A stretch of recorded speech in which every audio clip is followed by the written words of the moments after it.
One of his bodyguards testified that he was in 5 different relationships.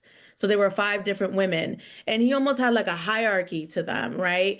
Kim Porter being his family, the number one.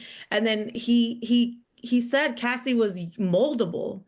So it's like I think we're trying to understand the dynamics here. There's a possession there Eh, on behalf of Diddy, where he's trying to possess her and keep her from having these other relationships. He can have other yeah, relationships, but why is it that she can't? And that's really where I feel like the prosecution has an edge over it.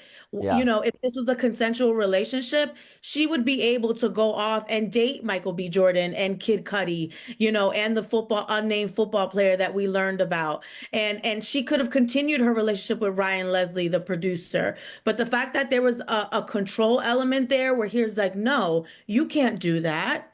If you do that, I'm going to release your freak off tapes. Hey, because you've been, dating Kid Cudi, your mother has to give me $20,000 and take out a home equity loan to pay me so I can recoup my losses. That's the iffy part about that relationship. So there might be some love there, but I think that there's also some other very toxic behaviors and unfair behaviors on the behalf of Diddy, and some behaviors that really make it question if it's consensual. Because if it was consensual, she would have been able to see other people. If it was voyeurism, she would have been able to voyeur off on herself. But clearly, it was made very, very clear that that's not something she could do.